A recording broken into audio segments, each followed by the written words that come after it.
Fala galera, então agora a gente volta aqui para o nosso segundo bloco de redação. Então se liga só, eu mencionei ao final do primeiro bloco que a gente ia falar sobre a matemática da redação. Isso tem a ver com a questão da apresentação visual, pois normalmente a gente tem ali que girar em torno de 20 a 30 linhas. Normalmente é isso. Às vezes um pouco mais, às vezes um pouco menos, mas normalmente é isso, dentro de 20 a 30 linhas. Aí pensando assim, a gente tem que saber que os parágrafos devem ter mais ou menos o mesmo tamanho, para ficar uma coisa bonita, uma coisa coesa, uma coisa que não cause um certo estranhamento. Então, eu posso fazer 5, 5, 5 e 5. É o mesmo tamanho? Tá padronizado? Tá, então ok, bacana. Agora, eu não posso fazer assim, ó. 6, 4, 4 e 6. Ué, mas professor, tem 20. Qual é o problema? Vamos lá. Teoricamente, a introdução é o quê? É aquilo que só apresenta, é uma apresentação. A conclusão é aquilo que só conclui, faz só uma retomada. Onde eu deveria, de fato, mostrar mais conhecimento, aprofundar mais? Na parte de desenvolvimento. Então, algum problema de progressão textual teve esse texto? Algum problema de progressão textual teve este texto, com certeza. Pois eu não posso escrever menos onde eu deveria escrever mais. Agora, o contrário pode. Eu posso colocar 4, 6, 6 e 4. Agora aqui sim, tudo bem, pois eu atingi o limite de linhas e eu mostrei de fato que eu escrevi mais onde era para escrever mais. Agora, existe um limite mínimo e um limite máximo? Existe. O ideal é que você faça de 4 a 7 linhas, pensando neste universo de 20 a 30 linhas, óbvio. Ah, mas professor, se eu fizer 8 linhas, então eu serei eliminado do concurso? Claro que não. Na verdade, a gente pede para você fazer aqui para evitar o chamado erro de paragrafação. O que é um erro de paragrafação? É uma quebra de ritmo também. Você já deve, talvez o professor nunca escreveu paragrafação neste teu erro. Ele deve ter escrito parágrafo inchado, por exemplo. Porque esse problema de paragrafação ocorre com dois tipos de candidatos. Com aquele candidato que não sabe nada sobre o tema e com aquele que sabe muito. Porque aquele que não sabe nada, ele vai ter dificuldade na hora de começar. Então ele vai escrever pouco na introdução. Vai colocar, por exemplo, 3 linhas. Aí, de repente, do nada, ele se empolga, as ideias começam a fluir e ele vai lá e escreve 10 linhas no outro parágrafo. Então, aqui, notoriamente, vai ficar uma coisa feia. Um parágrafo pequenininho e um parágrafo grandão, horroroso. Mas este problema também acontece com quem domina muito o tema. Às vezes, dominar demais é até um tiro no pé se o cara não for organizado, porque ele se empolga. Ele viu que o tema é um tema que ele domina, ele sai escrevendo tudo que tem para escrever logo na introdução. E ele começa a fazer o quê? Ele começa a argumentar, a desenvolver o argumento, onde na verdade era apenas para simplesmente apresentar. Aí quando ele vai para o parágrafo de desenvolvimento, onde de fato ele deveria desenvolver aquele argumento, aprofundar aquele argumento, ele já não tem mais força, porque ele já falou lá na introdução. Aí ele vem aqui e bota 3 linhas. E mais uma vez, vai ficar feio. Vai ser o chamado erro de paragrafação. Então, o ideal é que fique sempre dentro do mesmo número de linhas. Então, dentro deste universo aqui de 4 a 7 linhas, o que vai acontecer? Você não vai ter um distanciamento no tamanho das letras ao ponto de o avaliador demarcar como erro de paragrafação. Então, fazendo aqui bonitinho. Agora, se você fez um parágrafo com 8 e o outro você fez com 6, caramba, não tem problema nenhum. Ah, mas professor, você botou 5, 5 e 5 aí. Beleza, fez 20 linhas. Mas e se eu quiser colocar 5 parágrafos? Se eu apresentar 3 argumentos? Pô, melhor ainda, você vai ficar com 25 linhas. Pois, na verdade, quando você tem esse universo de 20 a 30 linhas, não é bom você pensar só em 20 linhas. Assim como não é bom você pensar só em 30 linhas. é bom você pensar ali no meio, é bom você pensar em umas 25 linhas. Por que eu estou falando isso? Porque você vai aprender essa matemática e você vai ter que colocar em prática no dia da prova. Se você não se exercitar a partir de agora, você não vai conseguir. Então, se você deixar para fazer lá no dia, pode ser que você não chegue às 20 linhas, ou então pode ser que você escreva muito mais de 30 linhas, se você for uma pessoa prolixa. Então isso vai te dar trabalho. O ideal é a partir de agora começar a produzir. E às vezes você até pensa assim, mas professor, eu estou sem dinheiro, não tenho como pagar pacote de correção de redação. Aqui no próprio LAC tem pacote de correção de redação. Mas eu estou sem dinheiro no momento, o que eu faço? Produza. Nem que você mostre para sua mulher, para o seu marido, para o seu filho, para sua filha, para o seu vizinho, para o seu amigo, para o companheiro de trabalho. Dá uma olhadinha aqui nesse texto. O olhar do outro é sempre um olhar mais crítico. Às vezes a gente pensa assim, está falando que está bom para me agradar. Não, se estiver ruim ele vai falar, é verdade. Ou então ele vai falar assim, essa palavrinha aqui está errada, essa expressão aqui não é assim. Então é um olhar diferente. Se o cara falar tá bom, beleza. Até porque mesmo que não esteja tão bom, a própria prática constante faz com que você fique bom. Eu vou citar um exemplo, que era da minha época de infância, talvez da sua também. Quem sempre escrevia muito bem na hora da redação na escola? Eram os meninos ou as meninas? Sempre as meninas. Por quê? Porque as meninas tinham um chamado diário.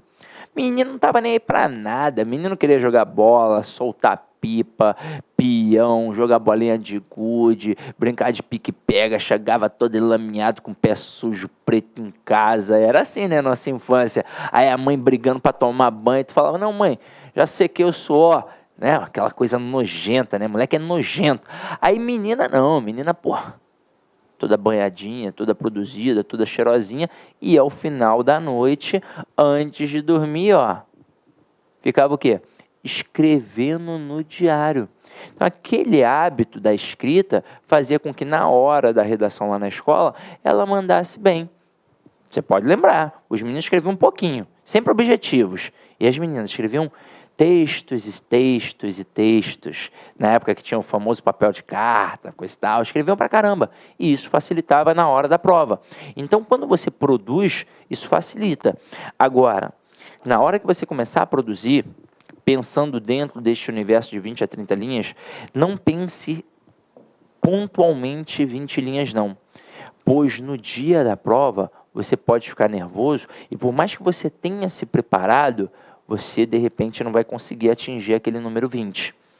Então, se você se prepara sempre ali nas 25 linhas, aí a coisa fica boa, ok? Então, bacana. Agora, vamos lá. Pensando aqui, por que isso é tão importante? Porque eu nunca posso deixar de atingir os limites mínimos e os limites máximos da redação. Eu sempre serei penalizado, sempre. Em concurso público, normalmente eles tiram pontos por linhas excedentes e por linhas não atingidas. Aí depende, ele pode tirar meio ponto, pode tirar 1 ponto, vai depender ali na hora. Agora, por incrível que pareça, é melhor escrever menos do que escrever mais. Vamos lá, o cara escreveu 17 linhas. Vamos supor que o avaliador tire meio ponto por cada linha que ele não conseguiu atingir. Então ele vai tirar 1,5 ponto. Então a redação começa com 10. É a única prova que você começa com a nota máxima e vai perdendo. Então, teoricamente, um 8,5 só por isso. Mas é óbvio que a sua nota não é 8,5. Pois se você teve dificuldade para chegar à linha 20, é porque em algum momento o teu texto teve algum probleminha. Ele teve um probleminha de progressão textual. Então, neste momento, você já sabe que você vai perder mais alguns pontos. E pode ser que você não consiga atingir nem aquela nota 5, nem a metade do texto. Pode ser. Mas você também pode atingir e pode passar. Ou pelo menos ser ali classificado. Agora, quando você escreve 33 linhas, por exemplo, é muito pior do que 17, Porque aqui eu tenho certeza que nem a nota 5 você vai conseguir tirar. Além dele descontar os limites excedidos, ele simplesmente vai ignorar a redação na partir da linha 30. Ele para ali na linha 30, ele não lê a 31, não lê a 33, não lê. Ele simplesmente não vai ler. E aí imagina quantos pontos você vai perder de coesão e coerência. São muitos pontos. Então não dá esse mole não, tá? Pelo amor de Deus. Aí você vai falar assim, professor, mas a folha ali é pautada. Tem gente que escreve 33 linhas. Tá de sacanagem. Tem gente que escreve 50 quando tem 30 linhas. O cara simplesmente escreve vire lá no final da folha, e ele pega a folha de fato, ele vira e escreve atrás. Isso acontece direto. É por isso que a gente precisa de uma orientação. Quando você de fato já está estudando, não só comigo, mas também com outro professor, o que acontece? Você já tem uma boa base. Então eu falo que não pode escrever mais de 30 linhas, você já acha até uma informação às vezes inútil. Eu já sei isso, Sidney, mas muita gente não sabe. Então a galera pega mesmo, vira e escreve ali atrás da folha. É uma loucura. Agora, finalizamos aqui essa ideia das linhas dentro de um parágrafo. Vamos pensar agora nas frases dentro de cada parágrafo. Na introdução, eu boto de 1 a 2 frases. Da mesma forma, na conclusão, eu boto de 1 a 2 frases. Já nos parágrafos de desenvolvimento, eu vou colocar de 2 a 3 frases. Agora, no final das contas, como vai de fato funcionar? Na introdução, 2 frases. Na conclusão, 2 frases. E no desenvolvimento, 3 frases. Por quê? Vamos lá. 2 frases na introdução, porque em uma eu vou colocar o tópico frasal, na outra eu vou apresentar os argumentos. 2 frases na conclusão, pois em uma eu vou fazer a retomada da introdução e na outra eu vou fazer a síntese do tema. Agora, por que aqui no desenvolvimento eu vou ter 3 frases? Eu posso ter 2, claro, mas por que normalmente eu tenho 3 frases? Porque aqui existe uma análise micro do parágrafo também. Vamos lá. Quando a gente fala em correção de redação, existem 2 formas de o avaliador pontuar. Ele pensa na questão da macroestrutura do texto e ele pensa na questão da microestrutura do texto. O que é a macroestrutura do texto? É o entendimento geral, mais amplo. Se o cara entendeu o tema, se está coeso, coerente, se tem uma boa introdução, um bom desenvolvimento, uma boa conclusão. Agora, o que é a microestrutura do texto? A microestrutura, na maioria das vezes, está ligada apenas à parte gramatical. Regência, crase, concordância, pontuação. Eu preciso saber isso para fazer redação? Claro que precisa, gente. O texto é em cima do padrão culto da língua. Não pode ter erro gramatical. Mas eu sei mais ou menos. Mais ou menos não é bom, tá? Tem que saber bem. Até porque uma vírgula, uma crase, uma preposição pode alterar todo o sentido do teu texto. Você até estava querendo dizer uma coisa, mas você disse outra. Então tem que tomar todo o cuidado do mundo. É preciso sim saber regência, concordância, pontuação, colocação pronominal, crase. Tem que saber tudo isso. E além dessa microestrutura gramatical, tem a microestrutura dentro do parágrafo.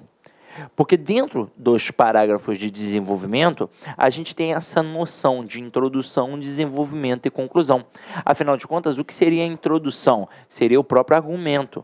O que seria o desenvolvimento? Seria o desenrolar, aquele momento que você está desenvolvendo, aprofundando. E o que seria a conclusão? O que acontece é que a sua ideia é tão boa, que você conclui. Você conclui em cima daquele teu argumento. Você conclui em cima daquela ideia que você está expondo ali. Então, é muito comum você encontrar elementos conclusivos, como portanto, dessa forma, por isso, dentro do parágrafo de desenvolvimento, ao finalzinho dele, e não só no parágrafo de conclusão. Então, entenderam como é que funciona essa pegada aqui? Show! Aí agora, o que a gente vai fazer?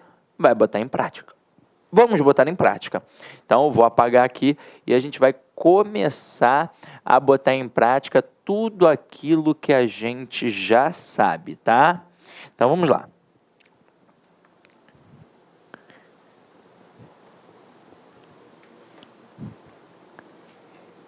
Eu agora vou usar um pouquinho o material que eu preparei para vocês, que está aí na tua mão. E daqui a pouco a gente produz uma redação. Mas olha só, antes de mais nada, você tem que dar uma olhada na apresentação visual. Eu já mencionei muita coisa importante, mas a gente vai retomar umas e colocar outras novas. Então vamos lá, ó. Primeira coisinha aqui, centralize o título na primeira linha, sem aspas e sem grifo. O título pode apresentar interrogação, desde que o texto responda à pergunta. Então, galera, imagina o seguinte, você vai começar a sua redação. Deixa eu botar aqui. Vai começar a sua redação.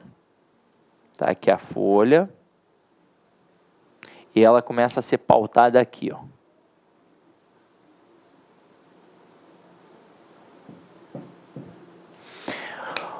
Onde você vai colocar o título? Na primeira linha do texto. Na primeira linha. Hoje em dia não tem mais aquele espaço. Agora, é importante frisar isso. Você só coloca o título se a banca exigir. Se a banca não exigir, você não deve colocar o título. Inclusive, é até bom que não coloque mesmo. Agora, se você tiver de colocar o título, o ideal é que o título não seja a primeira coisa do seu texto. Você primeiro vai fazer o texto, vai ler, vai entender sobre o que falou e aí sim vai produzir o título. Pois às vezes, alguns candidatos colocam o título primeiro e vão para o texto. Aí o que acontece? Uma tangenciada daquele tema. O cara botou um título que significava uma coisa e o texto dele falou outra coisa completamente diferente, mas ele acabou deixando daquele jeito. Agora, se você faz a leitura do texto primeiro, produziu todo o texto, é óbvio que você sabe qual é a temática central daquele teu texto. Então fica muito mais fácil de colocar um título.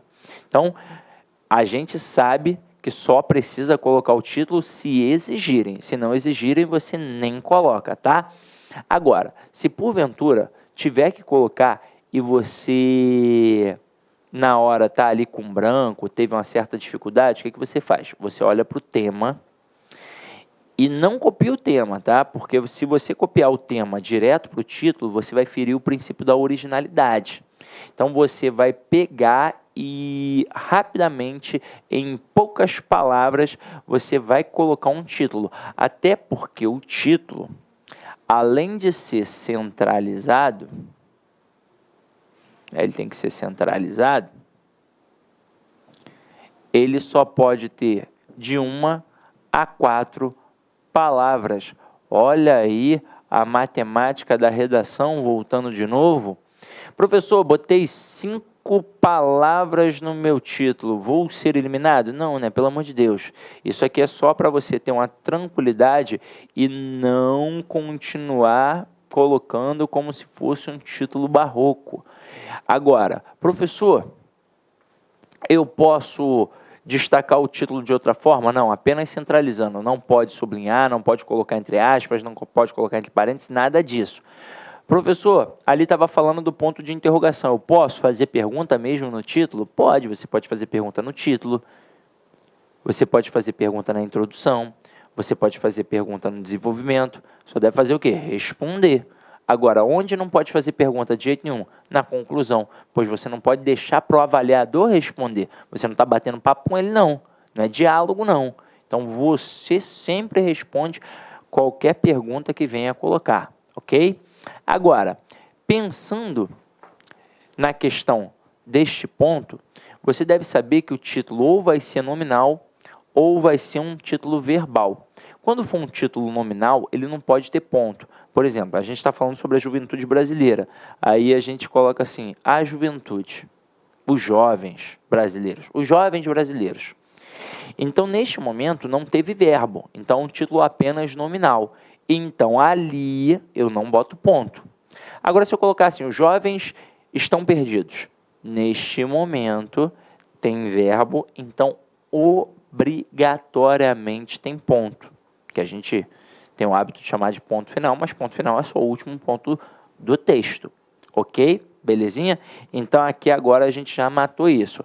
Ah, professor, e depois eu faço o quê? Depois, você não pula a linha não. Logo na linha abaixo, você já começa a escrever o teu texto, logo na linha abaixo. E aqui, ó, é muito importante, pois tem de ser parágrafos alinhados.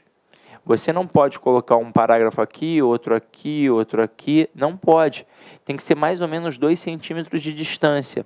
Aí eu costumo brincar e dizer que o homem tem que colocar um polegar e a mulher tem que colocar o quê? 2 dedinhos. Aí a mulher fala assim, mas eu tenho uma mãozão. Então coloca o polegar. Aí o cara, eu tenho uma mãozinha pequenininha. Então coloca 2 dedinhos, né? Que é questão de bom senso. Então aqui, ó, você colocou, por exemplo, 2 centímetros. Quando for constituir o outro parágrafo, mesma coisa, mesmo tamanho. Isso interfere na apresentação visual. E não pode dar mole de fazer um parágrafozinho pequenininho, não. Eu já peguei muito aluno assim, mas eu constituí parágrafo aí, professor. O avaliador, das duas, uma. Ou ele não vai perceber que você constituiu o parágrafo e ele vai assinalar um erro de paragrafação, ou pior, ele vai perceber, mas ele vai ignorar, porque não é da forma que deveria ser. Está muito pequenininho ali e ele vai encarar 2 parágrafos como se fosse um só. Então, ao invés de termos 2 parágrafos de 6 linhas cada, você vai ter um parágrafo de 12 linhas. Então, vai perder ponto, ok? Belezinha? Então, vamos lá. Agora a gente volta aqui para o nosso material para continuar discutindo alguns outros conceitos. Próximo conceito. Faça parágrafos distando mais ou menos 2 centímetros da margem e mantenha-os alinhados. Foi a informação que eu acabei de dar aqui agora. Então, sempre alinhado. 3. Não ultrapasse as margens direita e esquerda e também não deixe de atingi-las. Isso significa que eu não posso fazer aquele famoso texto ondinha no mar, né? Que o cara vai numa linha e ele escreve até o final. Na outra ele não escreve. Na outra ele já escreve. Na outra ele não escreve. Na outra ele escreve. E aí fica feio, né? Você vai ser penalizado também. Professor, fiz um concurso, fiz isso, tirei nota máxima. O avaliador não prestou atenção. Se ele tivesse prestado atenção, você seria penalizado com certeza. 4. Evite rasuras e borrões. Aquilo que a gente falou lá no início. Caso você erre, anule o erro com um traço apenas. Pronto.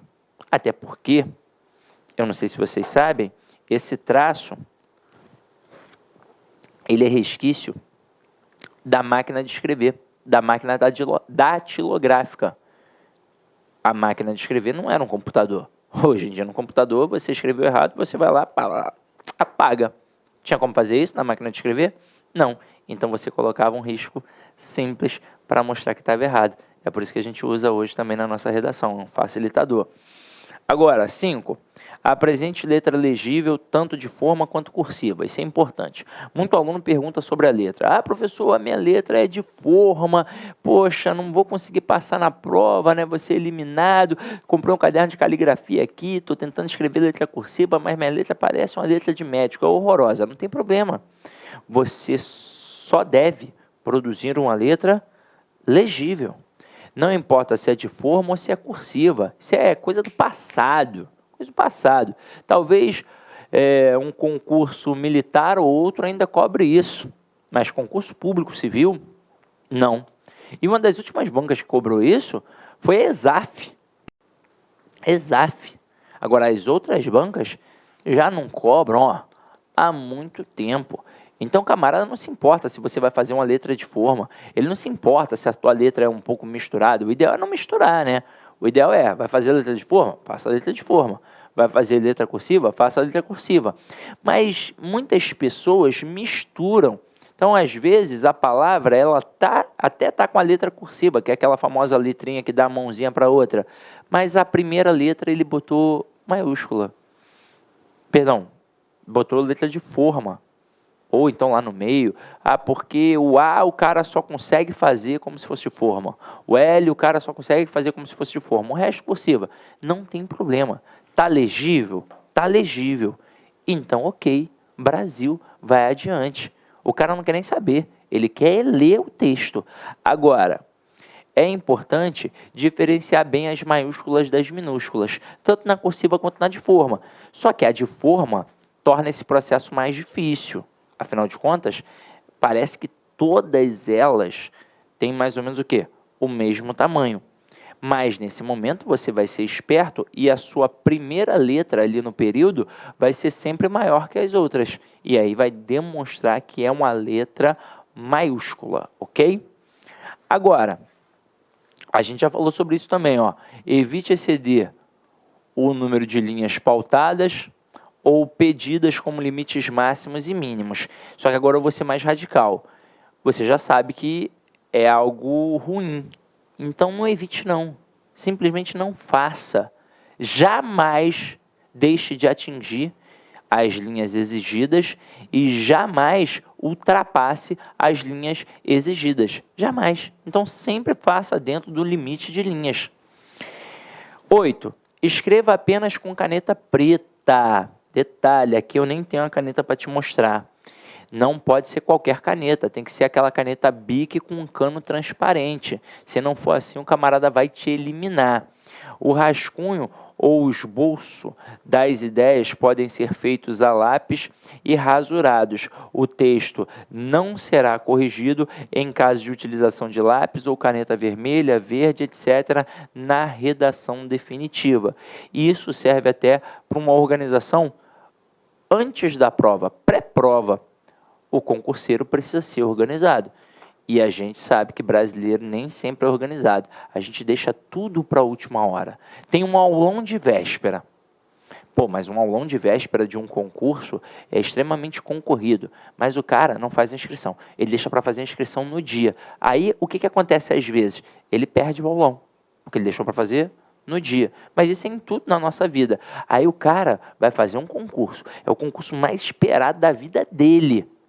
Aí ele vai acordar e só na hora que ele acordar, no dia da prova, é que ele cisma de querer arrumar a bolsa, querer arrumar a mochila, querer arrumar o material para poder levar para a prova. Aí adivinha, tudo dá errado, né? Agora, o cara organizado, ele se dá bem sempre. Preparou tudo bonitinho, material ali, canetinha, blá, blá, blá, tudo bonitinho. No dia, só tomar um banho, colocar uma roupa, ficar cheirosinho e partir para a prova. E sair com antecedência para não dar mole de chegar atrasado. 9. Faça a redação com 4 parágrafos no mínimo e 6 parágrafos no máximo.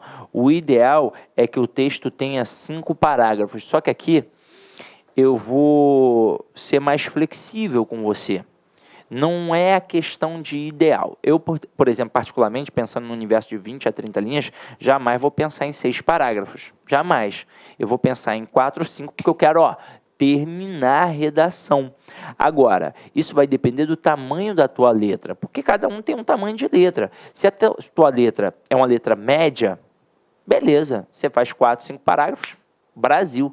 Agora, se a tua letra é muito pequenininha, você vai acabar tendo que fazer 6 parágrafos. E se a tua letra é muito grande, vai ter que fazer 4 e ainda vai ter que tomar um cuidado grande, tá? Então, tem a ver com o tamanho da tua letra. É por isso que é importantíssimo você ir produzindo textos antes do dia da prova, porque aí você vai saber como você vai dosar isso.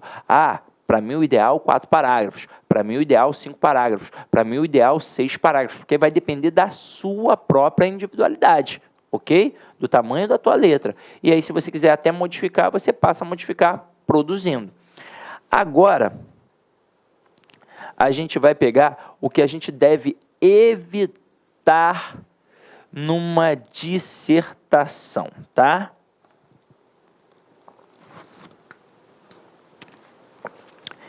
Vamos lá. Primeiro, ao terminar o texto, não autografe nem coloque nada que possa identificar sua redação. Foi o que eu disse lá no início do texto. Eu não posso nunca me identificar. Nunca, nunca, nunca, nunca, nunca. Tanto que foi por isso que começaram a tirar os títulos das redações no concurso público. Teve uma época que a galera estava burlando o concurso público com isso. Alguém da banca falava assim, né? Já conhecido. Quando você for colocar o título, coloca o título assim, assim, assado, que eu te identifico, te dou nota 10. E isso foi acontecendo. E aí começaram a eliminar o título. Agora, para e pensa. Não é por conta de um título que a gente vai conseguir evitar essa corrupção toda aí dentro de concurso que acontece, a gente sabe que acontece, é muito triste, afinal de contas você passa aí o tempo todo se preparando, trabalhando, estudando, pesquisando, gastando dinheiro, tempo, deixa de fazer um monte de coisa, aí vem um salafrário lá e burla o sistema.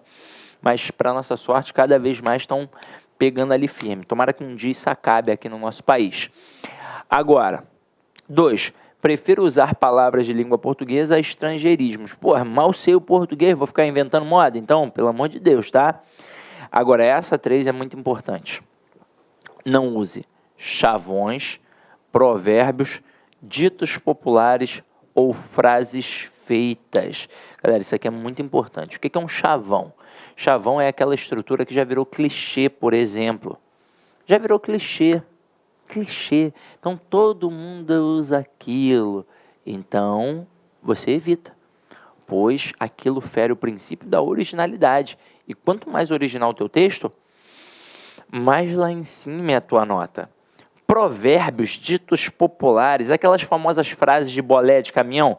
Deus ajuda quem cedo madruga, a tua inveja é a gasolina do meu sucesso. Pelo amor de Deus, você não vai fazer isso, é ridículo, horroroso. Ah, mas professor, me falaram que eu tenho que colocar uma frase de impacto lá no final do texto. Olha, a frase de impacto lá no final do texto precisa ser essa bolé do caminhão aí? Não, né? Pelo amor de Deus.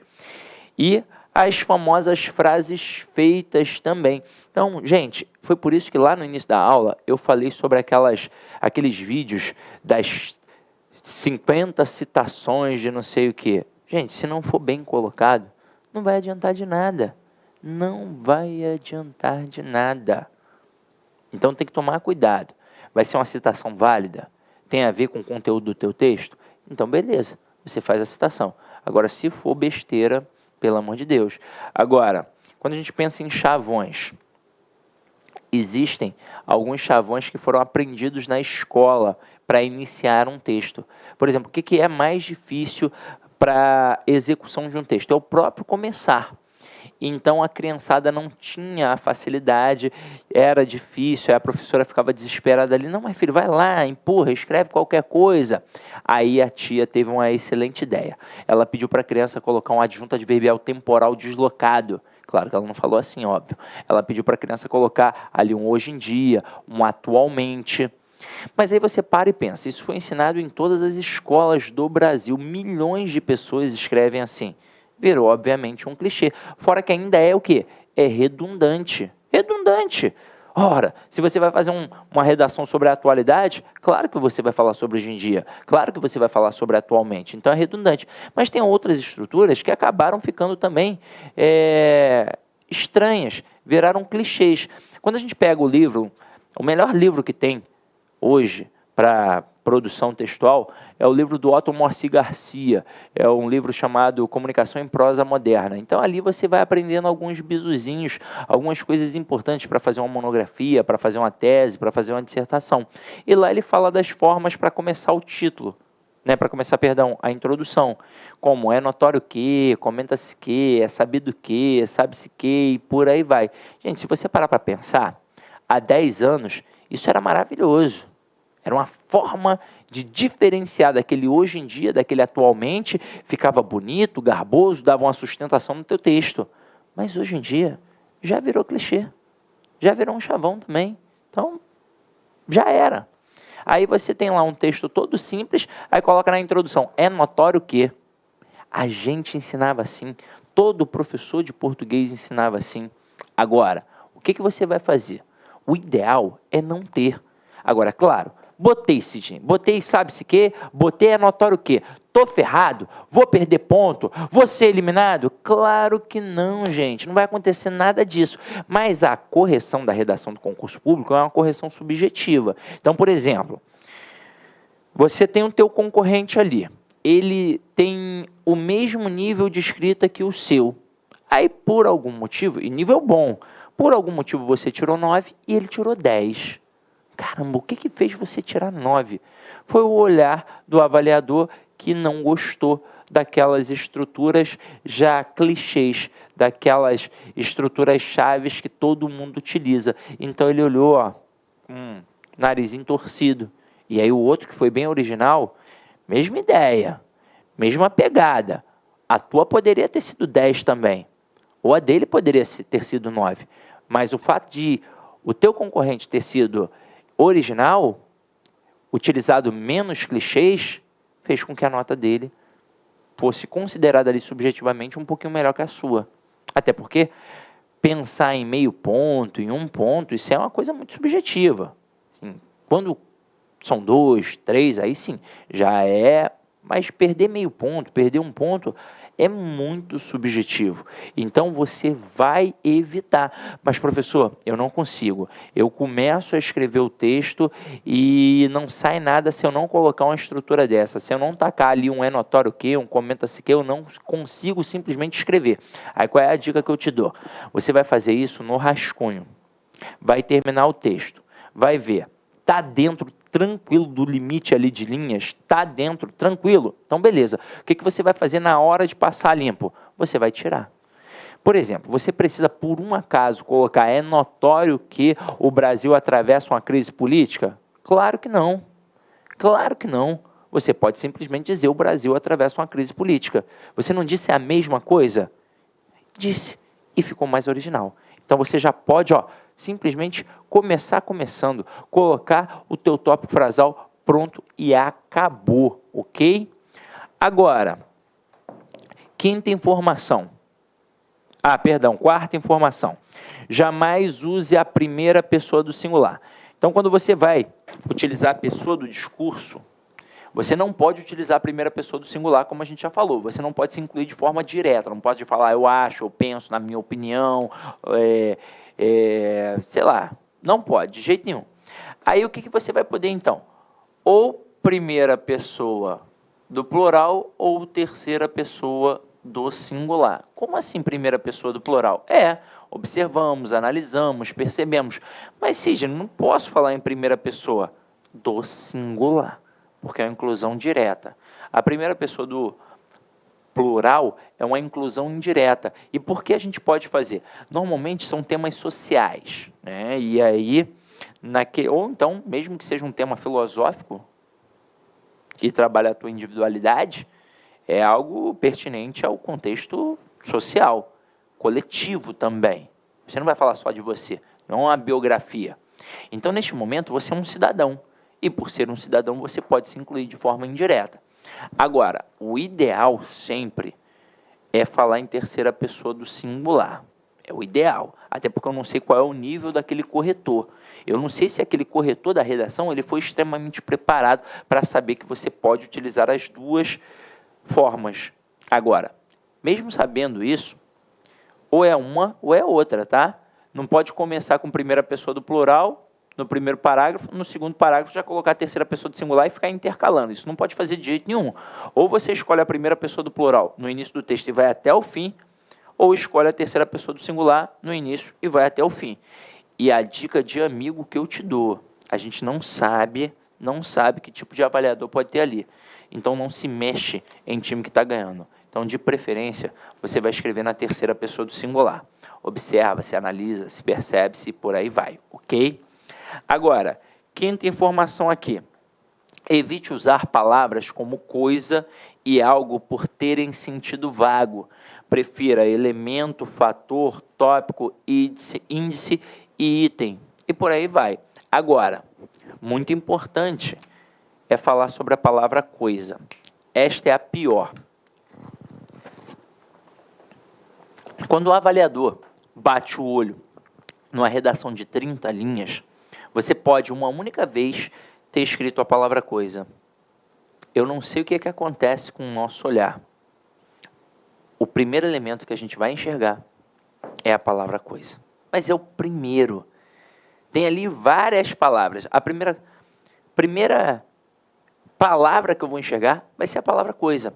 Agora, por que isso é tão ruim? O que é coisa? Pode ser tudo como pode não ser nada, então é muito vago. Então você não pode utilizar a palavra coisa, tá? Aí agora, continuando aí.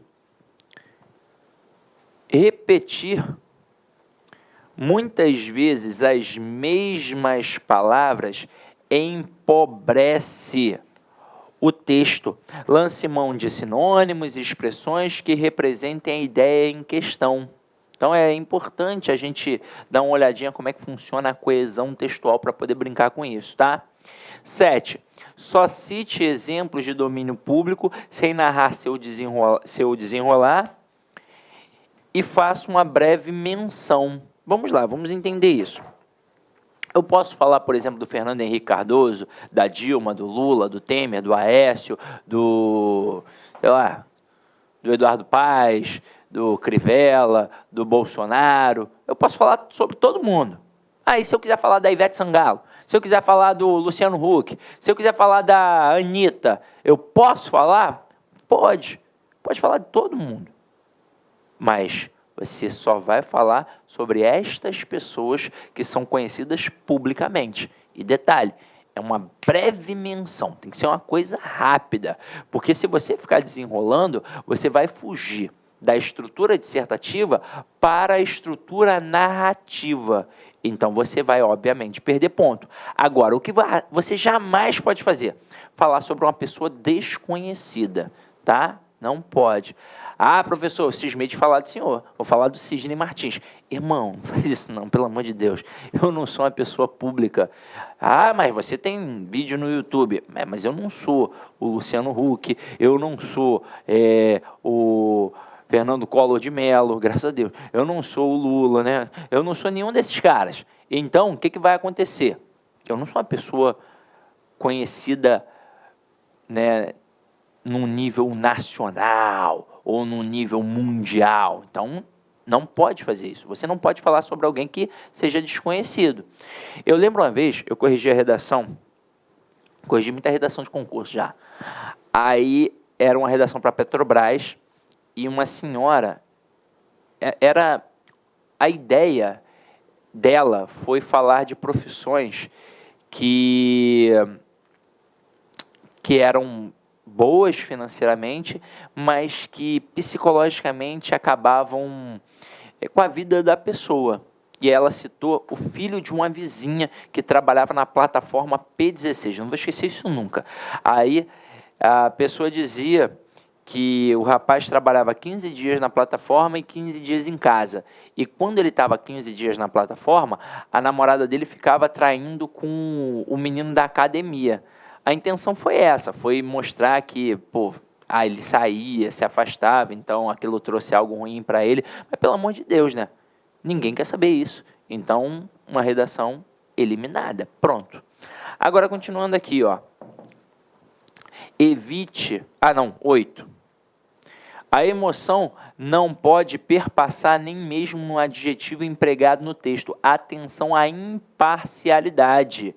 Então, eu não posso deixar a minha marca ali, eu não posso exagerar. Então, eu estou falando sobre, sei lá, política. Eu não posso... E isso faz com que tenha a generalização burra também.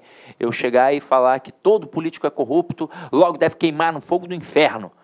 Primeiro, que eu não posso afirmar que todo político é corrupto, por mais que eu tenha isso em meu coração. Eu vou dizer que alguns são, que a maioria é, e por aí vai. E eu não vou poder dizer que o camarada tem que queimar no fogo do inferno. Está fazendo uma questão sobre, sei lá, redução da maioridade penal. Aí você, sementinhas do inferno, tomara que queimem todos na cadeira elétrica. Não pode fazer isso, pelo amor de Deus. Sabe por quê?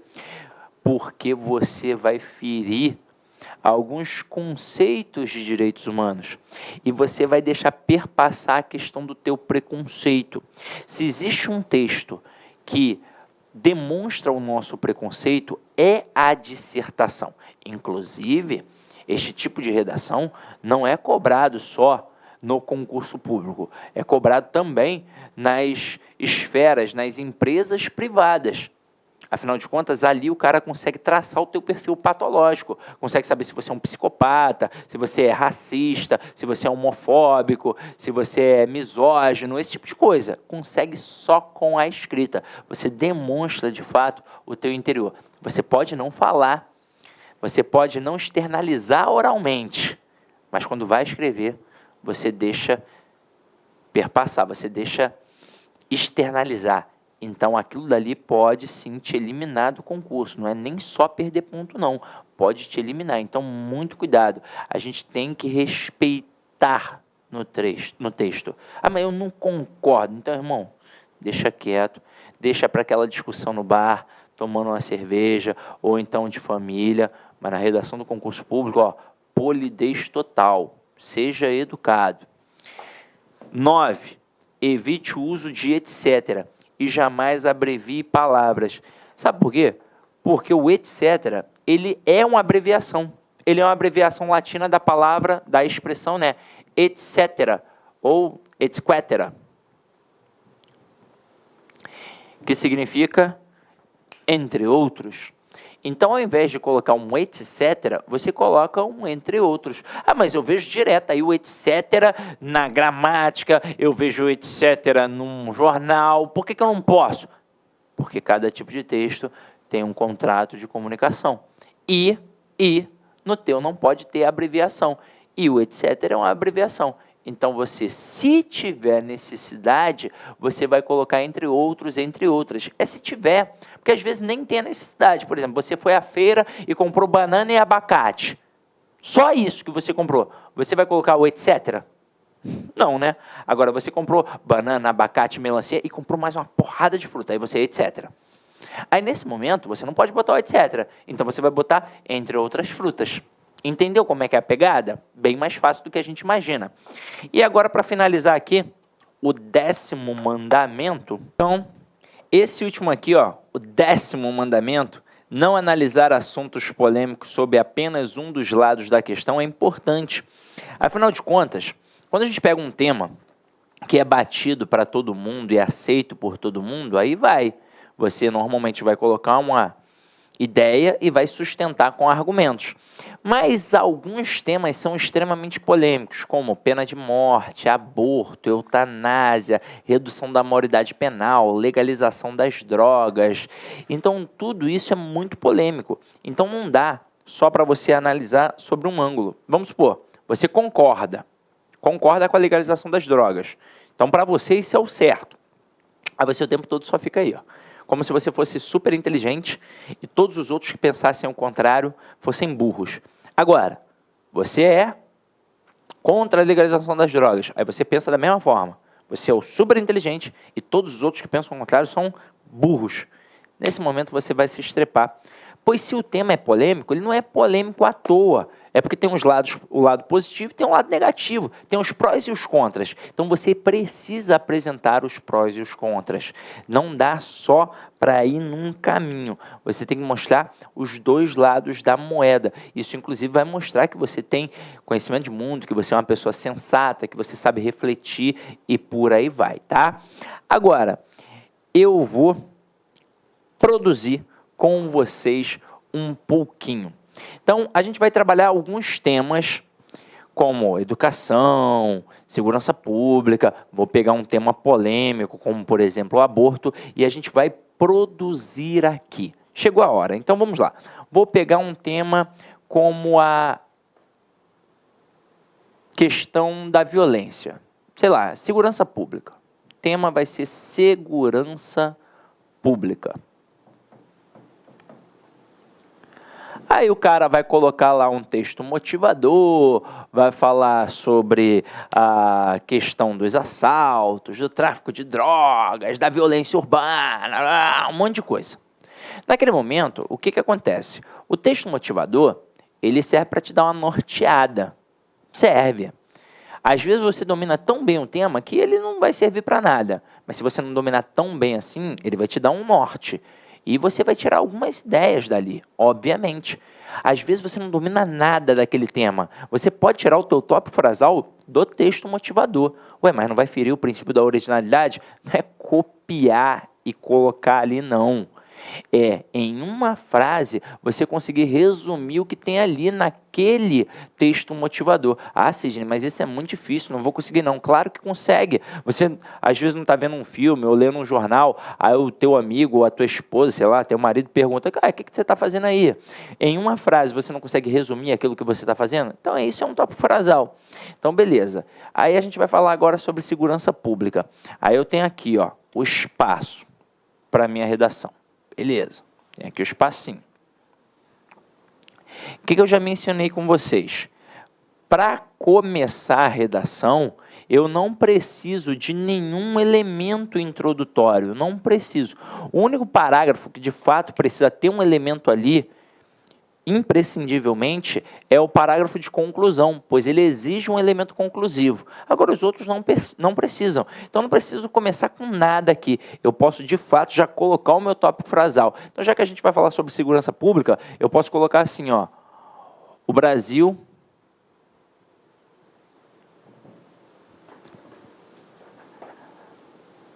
atravessa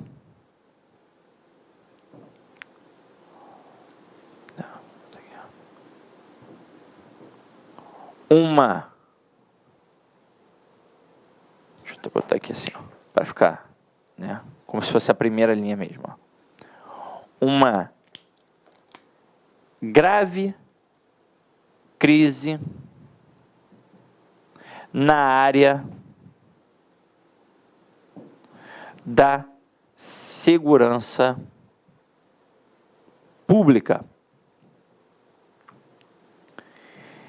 Neste momento, eu já poderia terminar o meu tópico frasal. Poderia. Mas, provavelmente, quando a gente pensa na questão da segurança pública, pelo nosso conhecimento de mundo, a gente sabe que as áreas mais povoadas são, consequentemente, as áreas mais violentas. Até porque a desigualdade social começa a aparecer, tem a galera com grana, tem a galera que vai crescendo ali na periferia, então vão se formando as favelas, coisa e tal. Então, geralmente, as áreas urbanas são mais violentas que as áreas rurais. Por quê? Porque na área rural tem menos gente. Ah, mas não tem violência na área rural? Pô, fiquei sabendo que o cara pegou a faca e enfiou no outro. Pô,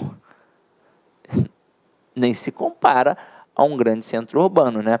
Então, aqui nesse momento, eu poderia fazer assim, ó, vírgula, principalmente, porque aí eu destaco, principalmente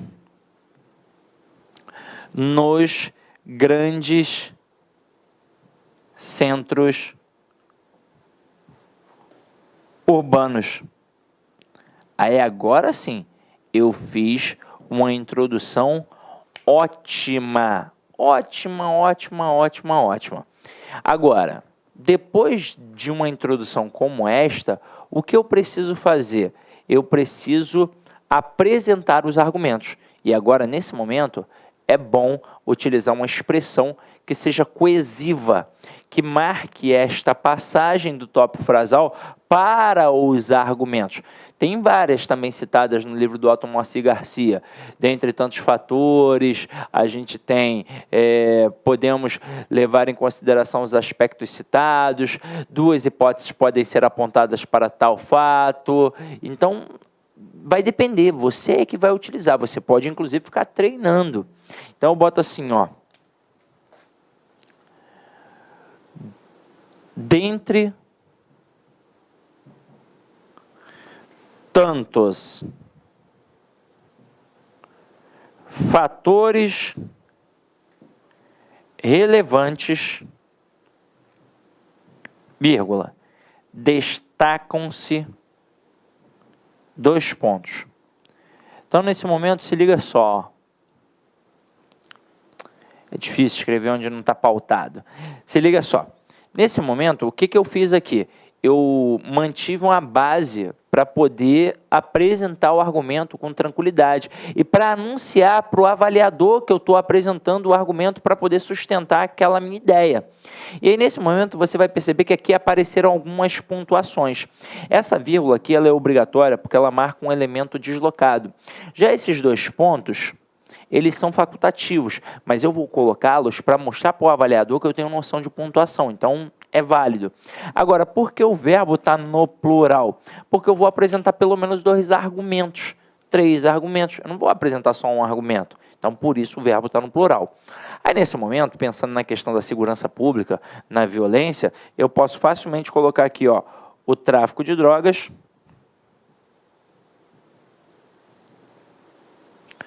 e a corrupção na polícia.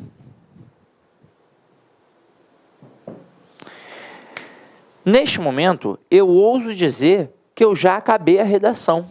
Já acabei, porque a introdução, ela é de fato o norte da redação. Se eu terminei a introdução, o resto vai ficar fácil, pois eu agora vou seguir a cartilha, eu vou seguir a receita do bolo. Eu apresentei quantos argumentos? 2. Então, se eu apresentei 2 argumentos, eu tenho que ter 2 parágrafos de desenvolvimento. Se eu tivesse apresentado 3, aí eu teria 3 parágrafos de desenvolvimento. Ah, professor, eu quero botar 3. Você pode botar o descaso das autoridades. Para as mazelas sociais sempre vai funcionar assim. E aí observa algo interessante. Toda vez que a gente fala sobre algum problema social, e são vários, né, tem problema na segurança pública, na educação, tem problema na saúde, tem problema em qualquer área. Você vai perceber que, basicamente, vai haver uma relação de causa e consequência entre o tópico frasal e os argumentos apresentados. Aí a gente precisa entender o que é uma causa, é a origem de um processo, e o que é a consequência, é o que decorre diante daquela causa. Então a causa aqui vai ser o tráfico de drogas e também vai ser a corrupção da polícia, para acarretar em quê? Na crise da segurança pública, na crise da violência urbana. Então, neste momento aqui, o que vai acontecer? Quando a gente for para a conclusão, eu vou ter que voltar mais uma vez nisso daqui, mas fazendo de preferência, uma intervenção nestas causas. Como é que a gente vai tentar solucionar isso? Agora, terminei a introdução, você anotou aí, e agora a gente vai entender como é que vai funcionar o desenvolvimento, tá? Vamos lá, vamos entender como vai funcionar o desenvolvimento agora.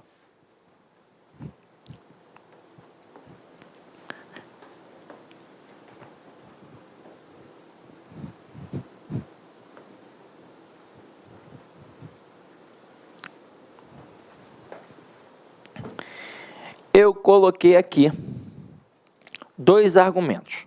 Então, eu vou ter 2 parágrafos de desenvolvimento. Aqui vai ficar o primeiro, aqui vai ficar o segundo. Beleza. Qual foi o meu primeiro argumento? Foi o tráfico de drogas. Vou ter que falar sobre ele. Tomando cuidado, claro, para evitar as repetições desnecessárias. Para isso, eu vou usar elementos coesivos.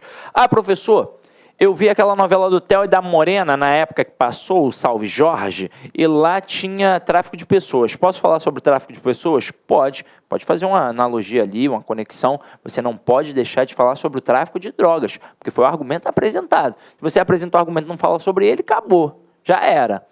Aí, no próximo, você vai falar sobre a corrupção na polícia.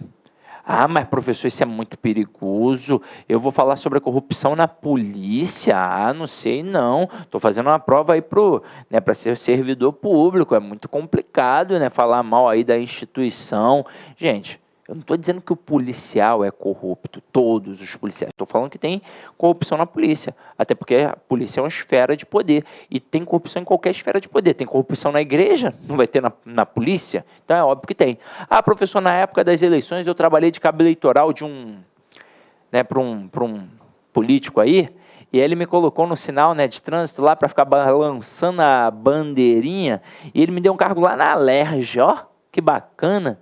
10 mil, mas eu só ficava com 3 mil, mas para mim, ó, sem problema, nem pisava lá, os outros 7 mil ficavam para ele. Aprendi muito sobre corrupção. Posso falar sobre corrupção política? Pode, até porque está interligado. Você não pode deixar de falar sobre corrupção na polícia, ok? E aí, nesse momento, é muito comum um aluno me perguntar, professor, e os parágrafos de desenvolvimento? Eles precisam ou não precisam de uma estrutura ali no iniciozinho? Não, eles também não precisam. Um único, eu friso, que precisa é o parágrafo de conclusão. Mas você pode colocar? Pode. Se quiser, tranquilo. Às vezes dá até um suporte legal no teu texto. Por exemplo, eu posso colocar: cabe salientar que. Eu posso colocar: vale ressaltar que. Eu posso colocar: é importante frisar que. E até aí vai. Ah, mas professor, isso aí não entra naquela parte lá que a gente estava falando do é notório que, do sabe-se que, lá no iniciozinho da redação? Não. Até porque essas estruturas, elas são estruturas enfáticas. Ó, cabe salientar, colocar em saliência. Vale ressaltar, ressaltar. É importante frisar. Por que você pode fazer isso? O que vai aparecer depois? O argumento que você colocou lá na introdução. Então, o teu argumento é tão importante, afinal de contas, você que está defendendo aquilo ali. Ele é tão importante, tão bom, que ele merece ser salientado, ele merece ser ressaltado, ele merece ser colocado em evidência. Então, isso dá uma força naquele argumento. Não tem problema nenhum, inclusive é bom, você pode utilizar sem problemas. Agora, isso aqui não pode ser repetido o tempo todo também não. Você não pode colocar cabe salientar no primeiro parágrafo de desenvolvimento e depois no segundo botar o cabe salientar de novo. Você até pode botar um cabe salientar aqui e um vale ressaltar aqui, mas o ideal é usa só em um parágrafo, pois você começa a ficar repetindo o que também toda hora. E este que é importante frisar, ele é uma conjunção integrante, então não pode ter vírgula depois dele não. Eu não posso dizer cabe salientar isso, vale ressaltar isso, é importante frisar isso, então não bota vírgula não. Agora, isso aqui eu posso fazer basicamente aqui, ó, no primeiro parágrafo de desenvolvimento. Até porque na hora que passa do primeiro de desenvolvimento para o segundo de desenvolvimento, respectivamente, segundo e terceiro parágrafos da redação, né, mas primeiro e segundo de desenvolvimento, é muito comum na hora desta passagem haver uma relação ou de oposição ou de soma. Aí eu posso utilizar qualquer estrutura que indique ou oposição ou soma. Por exemplo, indicou soma, eu vou tacar um além disso fácil, e agora eu vou botar a vírgula. Indicou oposição, eu coloco por outro lado e taco aqui, ó, uma vírgula. Por que aí você botou vírgula, Sidney? Vamos lá. Tem gramática que concorda, tem gramática que não concorda, mas meu pensamento. A conjunção, ela fica no meio das orações, pois a conjunção serve para ligar orações. Então, a conjunção, a locução conjuntiva, elas ficam ali no meio da oração. Vem a primeira oração, vírgula, a conjunção e o resto da oração. E quando esta conjunção é deslocada, ela fica entre vírgulas para marcar esse deslocamento. Quando eu coloco no início do período, ora, está deslocado. Então, a gente bota a vírgula ali, pronto e acabou. Tem alguns gramáticos que acham que é facultativa. Pô, mas um montão acha que é obrigatória. E não importa. Se alguns acham que é facultativa, outros veem como obrigatória, ninguém diz que é proibido. Então, você vai, ó, tacar ali a vírgula e vai ser feliz, tá? O além disso vai indicar soma. Afinal de contas, o além vai indicar que tem algo a mais e o disso vai fazer uma retomada anafórica da estrutura do parágrafo anterior. Já o por outro lado, ele vai indicar uma oposição. Detalhe, isso aqui é muito importante. Você que é concurseiro já deve ter ouvido falar do famoso caveirão. Isso aqui não é um caveirão, isso aqui é só uma estrutura que facilita a tua vida para você ir caminhando. Mas, de fato, existe o caveirão, em que você só coloca pequenas coisas, mas todo o corpo do texto já está montado. Aí, às vezes, o cara aprende com além disso, mas ele sequer se deu o trabalho de saber que o além disso indica soma. Aí, na redação dele, a temática é de oposição. Ele coloca um além disso, ferrou a redação toda. Porque você ferra a conexão entre o parágrafo, o primeiro parágrafo de desenvolvimento e o segundo. Então, no final das contas, você ferrou todo o desenvolvimento da redação. Eliminado. Pronto, acabou. É isso. Então, tem que tomar muito cuidado. Está indicando soma, bota soma. Está indicando oposição, bota oposição. Caramba, Sidney, nem sei o que está indicando, estou com medo, quero indicar nada. Então, o que eu vou fazer? Ou você não bota nada, ou um cabe salientar, um vale salientar, é importante frisar, e vai ser feliz, ok? Aí, nesse momento, você sabe que você vai aprofundar o tema. Então, você vai escrever bastante. Só que você sabe que você tem que ficar dentro daquele universo de 4 a 7 linhas. Se você começar a ir muito além, você pode entrar no erro da paragrafação. Aí qual é a dica que eu dou para o meu aluno? Tenha medo da vírgula, mas não tenha medo do ponto. Então tá percebendo que está ali na linha 5, está ali na linha 6 e você tem mais coisa a falar? Não tem problema. Tá com um ponto na primeira oportunidade que tiver e na linha abaixo, no outro parágrafo, você continua falando. E aí tá com além disso, para indicar o valor de soma, beleza? Ou então, outro elemento pode ser apontado e por aí vai. Até aí, tudo bem, não é? E agora, para finalizar aqui a construção da estrutura, a gente vai pegar a conclusão. E a conclusão, de fato, é o único parágrafo que exige um elemento conclusivo. Aí você começou a ler os artigos de opinião do jornal, começou a ler o editorial, aí você começou a ler Gilberto de Menstein, Mônica Bergamo, e percebeu que eles colocam conclui-se que lá no artigo do jornal. O articulista do jornal, ele pode colocar um conclui-se que, mas você na tua redação não, porque vai ser redundante. Conclui-se que o último parágrafo não é o parágrafo de conclusão, então óbvio que você está concluindo, mas a exigência é que tenha um elemento conclusivo. São vários, né?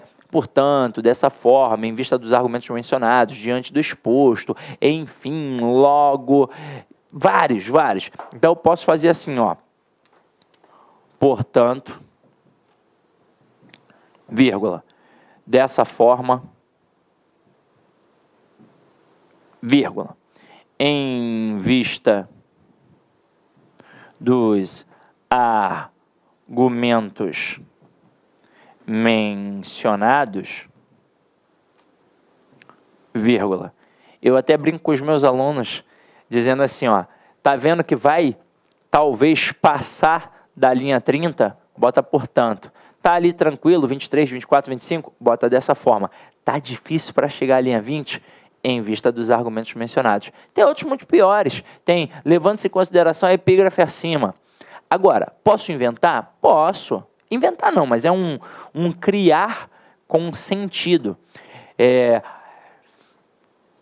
Levando os aspectos acima mencionados, vírgula. Você pode fazer isso.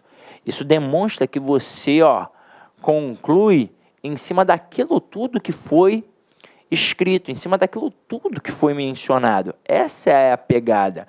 Então, neste momento, você já coloca o elemento conclusivo. Você pode colocar em outra parte? Pode. Você pode botar percebe-se, vírgula, portanto, vírgula. Pode. Mas é o seguinte, por que eu peço para o meu aluno colocar logo no iniciozinho? Porque ele pode esquecer. Pode esquecer, tá ali nervoso pra caramba fazendo a prova, você pode esquecer. E se esquecer, já era. Vai perder ponto. Então, o ideal é que você coloque logo no início. Aí depois você pode tacar aqui, um percebe-se que fácil. E aí vai ter que fazer o que agora? Vai ter que fazer a retomada da introdução. Como o texto que eu estava produzindo aqui agora com vocês era um texto sobre violência, sobre segurança pública, sobre a violência urbana, você tem que retomar isso. É o principal aspecto. Mas ele falou lá sobre o tráfico e sobre a corrupção. Mas qual é o principal? Qual é o cerne? É a violência. É o problema na segurança pública. Então, nesse momento, eu posso ser ingênuo, romântico, utópico e achar que eu, com o meu texto, sou capaz de resolver o problema que vai acabar a violência? Não. Mas eu posso, sim, dizer que os índices de violência vão diminuir. Posso. Então, por exemplo, poderia colocar assim, dessa forma percebe-se que os índices de violência no Brasil ou nos grandes centros urbanos irão diminuir a partir. E aí, nesse momento, o que você faz? Você direciona para os argumentos, porque os argumentos são as causas. Eu botei o tráfico de drogas e a corrupção na polícia. Então, poderia investir como? A partir de investimentos na infraestrutura da comunidade carente, pois se eu estou investindo na infraestrutura, a gente abre um leque de opções para a criança que mora ali. E aí você parte do pressuposto que ele não vai escolher o tráfico tendo outras opções. Até pode escolher, depende de como é que é a família, de como é que é o ambiente, né? Mas ele vai ter outras opções. Então, obviamente, essa questão da criminalidade diante do tráfico, dessa captação dos menores, vai diminuir, pois tem ali um trabalho social. Pois o trabalho social não precisa ser meu. O trabalho tem que ser do Estado. O Estado tem que entrar na comunidade, tem que ofertar, tem que tornar uma vida digna para que não tenha todas essas mazelas. Mas, infelizmente, o Estado não quer, porque isso gera lucro e voto. Agora, e para a questão da corrupção da polícia? Eu posso dizer que é preciso um aumento salarial da frota policial, um salário mais digno e pronto. Posso fazer isso. Agora, é claro que isso é tudo uma utopia, até porque salário bom, né, se salário bom fosse motivo para não roubar, os políticos não roubariam. E a gente sabe muito bem que isso acontece. Agora, você também não pode dizer que os políticos roubam. Então, você tem que colocar alguns políticos. Então, é tudo muito tênue. Tem que tomar cuidado, tá? E assim, basicamente, a gente meio que terminou a redação. Agora, algumas coisinhas dependem do teu conhecimento de mundo. Por exemplo, lá no parágrafo de desenvolvimento, eu vou fazer o parágrafo de desenvolvimento para você? Não, porque cada um tem uma visão. Poxa, a questão era sobre segurança pública. Teve um parágrafo que a gente foi falar sobre o tráfico de drogas. A visão sobre o tráfico de drogas e a visão sobre a corrupção na polícia é diferente de quem mora numa comunidade carente e de quem mora na beira-mar. É diferente. Então, isso influencia também na pegada do texto. Então, cada um tem a sua idiosincrasia, sua singularidade, suas peculiaridades. Então, você mostra ali o teu perfil, mostra a tua linha de escrita, tá? Depois, eu vou continuar produzindo mais alguns textos de outros temas e vou trazer também, nos nossos próximos blocos, uma pegada relacionada à forma como a gente vai argumentar. Existem diversas formas para gente sustentar o nosso argumento. Dados estatísticos, discurso de autoridade, citações, beleza, existe. Só que a gente vai trabalhar com calma em relação a isso, tá? E agora, neste bloco, eu vou fazer umas considerações gerais, tá? As 2 primeiras aulas são para isso, para a gente ter a base. Aí depois a gente vai aprofundando um pouquinho melhor, beleza? Então vamos lá. Cuidado ao repetir as palavras muito próximas, pois isso mostra pobreza vocabular. Procure sinônimos. Já falamos sobre isso, estamos reforçando. Procure estabelecer um número equilibrado de linhas nos parágrafos. Fique ali dentro daquele universo de 4 a 7 linhas. Ah, mas e se um dia eu for fazer um concurso e pedir 60 linhas? Aí você vai aumentar o tamanho das linhas dentro dos parágrafos. Vai utilizar a sua esperteza. Depois, já aprofunde a análise de causas e consequências do tema proposto. Isso vai fortalecer a sua argumentação. O ideal é, você já sabe que vai fazer o concurso? Isso é fato.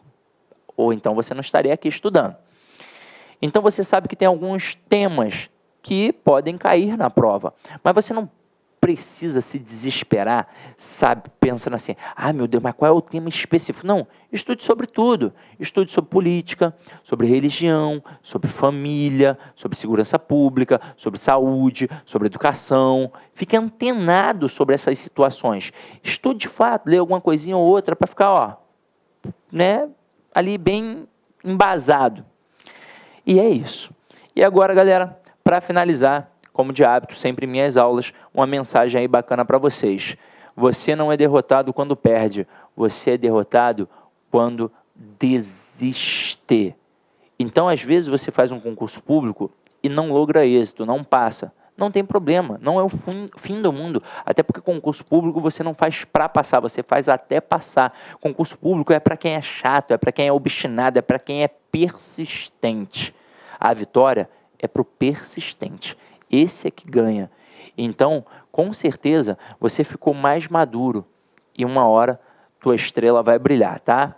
Eu tenho certeza absoluta. Então é isso, galera. A gente fez essa aula com todo o carinho do mundo. Avalia porque é importante ter o feedback. Claro, nem sempre é o que você espera, mas eu procuro fazer da melhor forma possível, até porque eu adoro fazer isso daqui e eu, de fato, desejo o melhor para você, porque o seu sucesso é o meu sucesso e assim por diante. Então, galera, espero de fato ter contribuído significativamente para a aquisição do teu conhecimento. Ide em paz e que o Senhor sempre vos acompanhe. Fica com Deus. Clique lá